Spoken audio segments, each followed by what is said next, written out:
नमस्कार, आप देख रहे हैं न्यूज 24 मंथन में एक बार फिर से आपका स्वागत है। मैं हूं मानक गुप्ता और अब मेरे साथ उत्तर प्रदेश के उप मुख्यमंत्री deputy chief minister Keshav Prasad Maurya Lucknow से लाइव जुड़ रहे हैं। बहुत स्वागत मौर्य जी आपका। अब तो चुनाव की सरगर्मी शुरू हो गई होगी, अब तो मंत्रिमंडल का विस्तार भी हो गया, ऐसा लगता है सारे सहयोगियों के साथ सीट बंटवारा सब हो गया होगा फाइनल। मौर्य जी, रणभेरी बच चुकी है। चुनाव के लिए भारतीय जनता पार्टी और गठबंधन तैयार है और यूपी में 80 की 80 सीटें जिता करके माननीय नरेंद्र मोदी जी को फिर एक बार देश का प्रधानमंत्री बनाने के लिए आम जनता चुनाव लड़ रही है। विपक्ष को प्रत्याशी नहीं मिल रहे हैं और हमारे चुनाव को कार्यकर्ता तो लड़ ही रहा है पार्टी के लिए, लेकिन जनता चुनाव लड़ रही है। हाँ, पर मौर्य जी ये जो बाकी अभी सीटें बची हैं करीब 30, इनका अनाउंसमेंट कब तक हो जाएगा?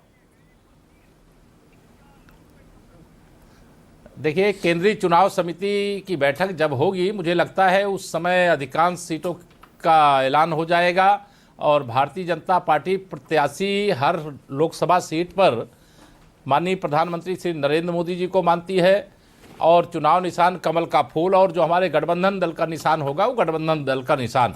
हर सीट पर प्रत्याशी माननीय नरेंद्र मोदी जी हैं और हर कार्यकर्ता स्वयं अपने आप को समर्पित भाव से लगा करके और बहुत बहुत बड़े बड़े अंतर से कमल खिलाने का, भाजपा गठबंधन को जिताने का काम कर रहा है। ओके, मौर्य जी आप कह रहे हैं कि 80 की 80 सीटों पर मोदी जी चेहरा होंगे, पर आप तो डबल इंजन की बात भी तो करते हैं, तो आप अपना जो रोल है, अपना योगदान, उसे कम करके क्यों बता रहे हैं? नहीं, हम अपना योगदान कम करके नहीं बता रहे हैं। हम माननीय प्रधानमंत्री श्री नरेंद्र मोदी जी के मार्गदर्शन में सरकार चला रहे हैं। उत्तर प्रदेश में आदरणीय योगी आदित्यनाथ जी के नेतृत्व में अच्छा काम किया है और आदरणीय प्रधानमंत्री जी के नेतृत्व में इसलिए बता रहे हैं क्योंकि यह लोकसभा का चुनाव है।